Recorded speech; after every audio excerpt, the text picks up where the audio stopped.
Good day, everyone, and welcome to another edition of Just Fish Outdoors.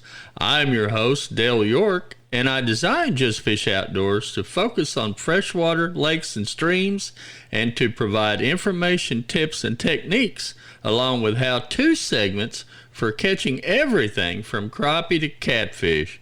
We will also provide tips on equipment, tackle, boating, and much, much more. All of this is aimed at helping you catch more fish and have fun doing it. So join us each week as we talk about my favorite subject, fishing. And that brings us to our special focus today. Our special focus today is going to be on paddlefish. And we have a great special guest, Jason Schooley, who is a biologist with the Oklahoma Wildlife Department. And Jason, thanks for coming to the show. And if you would, tell us a little bit about yourself and what your duties are with the department. Thanks for having me, Dale. I'm originally from Oklahoma, born and raised in Tulsa, and I got my bachelor's degree at Oklahoma State and then a master's degree at Arizona State, studying fish, and moved back home, got a job with the great Department of Wildlife Conservation, and I'm studying fish now, so it's sort of a dream come true, and I'm really glad to be here talking fish with you. Well, Jason, man, it's great to have you. I know you are probably the foremost expert on paddlefish in the state, and if you could give us a little background on exactly what is a paddlefish and maybe what their range is in Oklahoma. Well, I don't know if I'd call myself an expert, but I do my best. Paddlefish, we like to call them a very primitive fish. They historically, they're widespread in the Mississippi and Missouri River basins, or used to be found in 28 states. They date all the way back to the Cretaceous period, so paddlefish of some sort have been around as long as we've had fish in the oceans. They're known as a primitive fish because of some of their biological characteristics. They are filter feeders. They have a cartilage skeleton. They get their name paddlefish from a distinct bill they have on the front of their head, known as a rostrum. Okay, that rostrum has a special function, does it not? Yes, it does. It's other than looking very cool, it is loaded with electrosensory cells. And what they do with that is they don't actually hunt by sight. They don't prey on other fish, for example. They are filter feeders, and they use that rostrum loaded with those cells. They can actually pick up the electrical impulses of their primary prey, which is zooplankton. So they eat nothing but zooplankton and swim around all day with their mouth open, filtering the water for these microscopic zooplankton, and so they don't eat nothing else. And that's the only reason we know of is that long protruding rostrum is for the electrical or the sensory perception that it gives the fish to be able to feed the way it does. Yeah, it's really kind of an interesting, highly evolved technique they use to find food. They have found other objects or fish in their gut contents, but largely we think that's by accident. They're swimming with a big mouth open. Sometimes they catch more than plankton. And you was telling me an interesting fact off mic a while ago about their ability to sense metal in the water. Yeah, there have been some lab studies with paddlefish in tanks, where in complete darkness they would put a metal object in a tank, and the paddlefish would successfully avoid that through their electrosense. So they can pick up their surroundings, and a lot of paddlefish will actually live their whole lives without really even needing their eyes. Wow. We've caught a lot of paddlefish that have eye deformities or injuries, and they're perfectly healthy. Well, if you look at one of those things, that makes perfect sense. If you look at one, their eye diameter in relationship to their body diameter is super, super tiny, yes, which is something you see on any animal or any fish, for instance, a catfish. Their eyes just do not seem to be proportioned like other predatory fish. Right. Because I guess that's the reason why is they just don't use the eyes as much as they do other senses. Correct. To feed. They're relying on that electrosense rather than being a sight feeder like a largemouth bass. Wow, that's amazing. Now, if you could, take us through a yearly cycle or a yearly migration of where these fish go. What do they do? As I mentioned, they're native to large river systems like the Missouri and Mississippi River, and they are a migratory species. So these big rivers will have regular hydrological events like spring rains where the river swells and it floods off-channel waters. Well, during that spring period where the waters are rising, the temperature is warming up, these paddlefish are biologically cued to migrate upstream and search out spawning habitats, which typically consist of cobble or gravel shoals or gravel bars in the main river channel. And they will then lay their adhesive eggs, which will eventually hatch, and their larvae disperse downstream to various rearing locations. So they actually do not make a nest, so to speak. They're similar to maybe sand bass or hybrids or stripers, where they just lay their eggs in open conditions, and their eggs actually adhere to whatever they come in contact with. Correct. They don't nest. They don't necessarily have any nesting characteristics like where they would defend territory. They will actually stack up in holes in the river, waiting for the right moment to go upriver to their spawning grounds, lay eggs. And those eggs actually will stick to the rocks for about a week. Now, do you see in some of your studies or some of your observations, do you see a definitive water temperature range that this particular event happens? Yes, and typically that's going to occur about the latter half, early half of April in the Neosho Grand River system. That's primarily where our research occurs on Grand Lake and the Neosho River. At that time of year is when anglers are focusing on this fish as well. So we're looking at water temperatures in the low 60s, something of that nature? A little bit colder than that, yeah, 50s. Okay, all right. So probably in that full moon phase, around the high 50s, low 60s, given water conditions are conducive to spawn, that's probably where we're going to see X number of percentage of these fish spawn is during that full moon period around in that area. Yeah, and they are keying in on temperature, but more so they're keying in on the flow characteristics. There have been studies out there that examined, what sort of a percentage increase is needed in a river to cue them to migrate upstream. And we're going to see really differential characteristics every year almost. We've had some drought years, we've had some flood years, and really they need kind of an ideal condition. So we're still learning. We've been studying paddlefish intensely since 2008. And so we've only experienced certain conditions just yet. But in other states, they've got a much longer time period in which they've been studying paddlefish, and they can identify better details on what the fish need to spawn. So different departments in different states are exchanging information to learn all they can about this particular fish. Correct. Oklahoma is one of 28 states that has paddlefish, and we participate in something called MICRA, which is a Mississippi Interstate Cooperative Resource Association, where we meet once a year, discuss paddlefish research. We try to set, standardized goals, objectives, and policies on paddlefish management. Okay, so we're coming upstream. We've spawned in April, early April-ish. How long do we stick around in these tributaries, and then where do we go, and when do we start moving back maybe down into the upper ends of the lake? At least in Grand Lake and the Neosho River, the fish are typically done around the start of May, first couple weeks of May.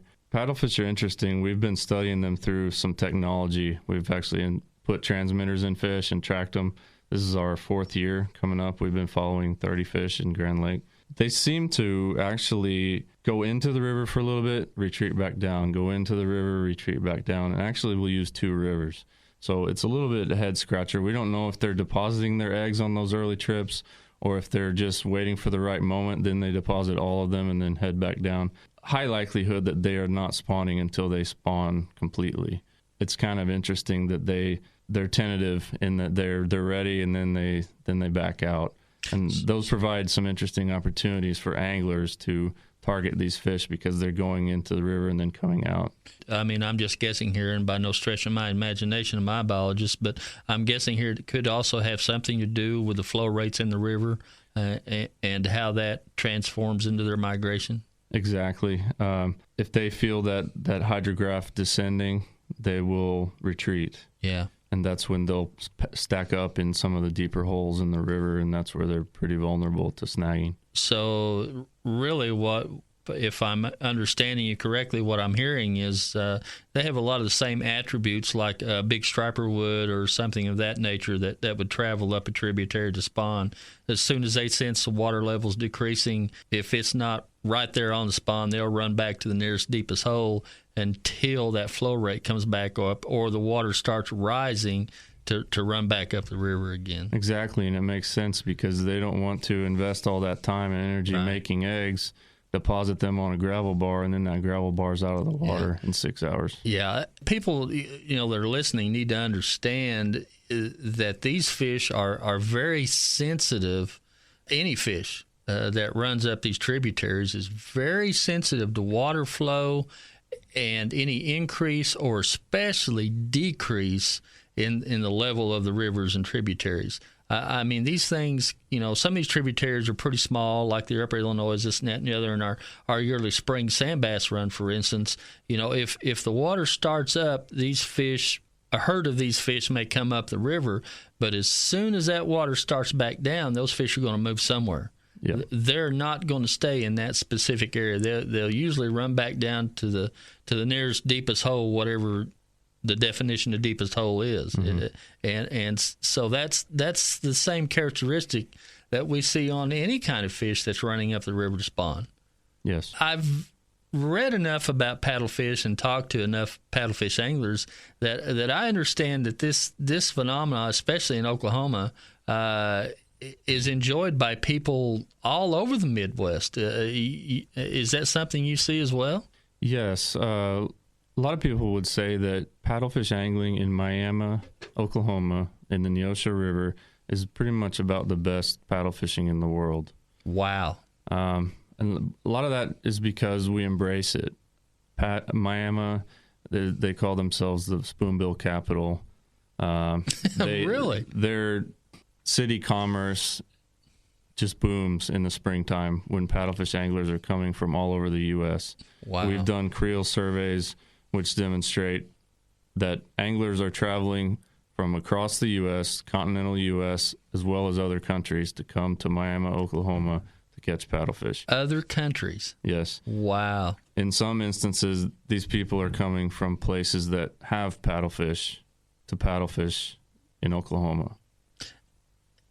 And so that's a big revenue shot for the state of Oklahoma, especially around the Miami area, as far as the tourism and fishery dollars that this fish brings in over the course of a year. Definitely. They will have campgrounds booked at least a year in advance. Wow. Hotels will be packed. So, yeah, it's made a big impact. I knew it was a yearly thing that many, many people look forward to, but I had no idea it was on the scope that what you're describing. That's a very, very interesting thing. And I think you was telling me earlier off mic that you think some of this is because the great efforts that everyone does in keeping the fish, keeping the rates, keeping the populations where they are, but also the liberal catch rates that the Oklahoma State puts on these fish. Yeah, we've been fortunate that paddlefish in Oklahoma have been very healthy and abundant, especially in the recent few years. In Grand Lake and the Neosho River, we experienced a population explosion due to a very successful spawn in 1999. Wow. So paddlefish being long-lived, they were coming into sexual maturity around 2008. So therefore, suddenly we had a flood of adult fish swimming up the river to spawn, which supported a huge increase in angling, snagging popularity, which we have capitalized on. And Oklahomans now are much more familiar with paddlefish than they were before 2008. What is an average lifespan of a paddlefish? We've aged over 20,000 fish from Grand Lake since 2008. And most of the fish that come in are from that one age class.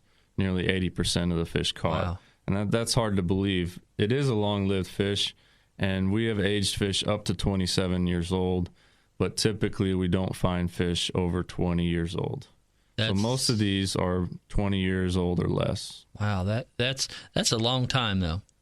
So these are slow growth fish, and we have to really be careful how we manage them in order to keep the catch rates we currently have. And what makes them even more sensitive, you said slow growing, they're also slow to mature.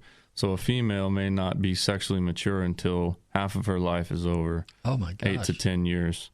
Not only does she not mature until then, she also has to have the right river conditions. And a healthy female, given the right conditions, may not spawn every year anyhow. Wow. So she may only have a couple of shots through her period where she's actually available to spawn.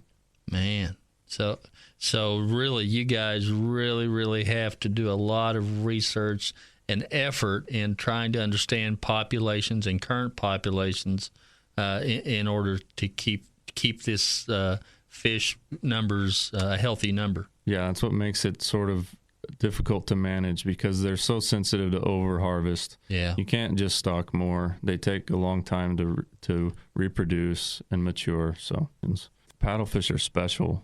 They can't necessarily be restocked. They can't be replaced. They're sensitive to overharvest, and we want to prevent that. But at the same time, we want to preserve the angling opportunities for paddlefish for many generations to come, and the only way to do that is to protect them. We're going to be able to learn about paddlefish harvest statewide, not just where we have eyes and ears, such as Grand Lake. So we have paddlefish in Oologah Lake. We have paddlefish in Keystone Lake, Kaw Lake, Eufaula Lake, Texoma Lake, etc. But we can't be there. We can't monitor harvest in every place at the same time. So this is going to teach us a lot. It's also going to allow us to possibly tweak the regulations based on a particular stock of fish in one reservoir. So we're not managing statewide based on what we see in Grand Lake. We'd be managing Oologah based on what we see in Oologah. Right. So the more the public can help you, the more the department can help the public. Exactly. I mean, the more information, the more information we gather, the better off we're going to be able to be as far as making an educated decision what our harvest rate should be, what we don't need to do with the fish, what we do need to do with the fish, and like you said, preserve these fish or the opportunity to catch these fish for many years to come. Yes, exactly. Yeah. Anything else you'd like to throw in as far as what you'd like the public to know about the paddlefish? Well, this whole program has been made possible by the participation of our snag anglers. We alluded to the fact that we have a research center up in Miami which studies the Grand Lake population, and that is fully supported by angler participation. It's purely voluntary, and we wouldn't know half the information we know right now without the help of the anglers.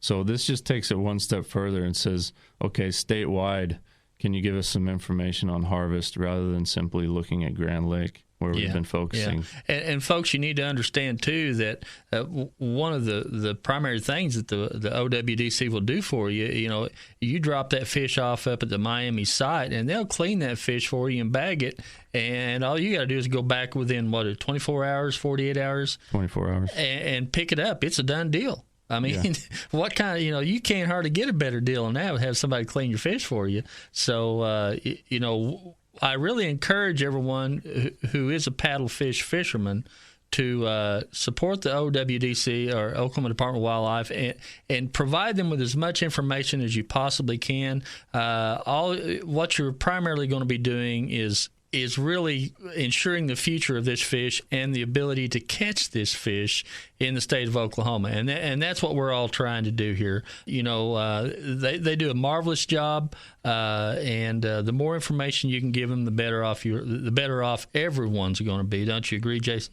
Definitely. Well, folks, Jason, man, that's great information, and I'm glad you come on the show. And thanks so much for educating not only me, but also the listeners on the paddlefish. And I'm sure that's information that will help our listeners, and hopefully we'll be able to get the word out a little bit better and get some more of that information flowing back to you so you can help us help you. Tell us how you like the show or how we can improve on it. Or if you have a suggestion on a topic, let us know. We'll try to put a show together that will help you and answer your questions. And folks, don't forget, Just Fish Outdoors is available to listen anytime on Facebook. Just drop us a line by email, justfishoutdoors@justfish.com, and we'll sure answer your questions. We love to get emails from listeners, and if we can't answer your question, by golly, we'll find someone who can. And folks, don't forget, get out and enjoy one of the many lakes or streams we're blessed to have. Thanks for listening, and be sure to catch us next week. This is Dale York, host of Just Fish Outdoors, saying we'll catch you later.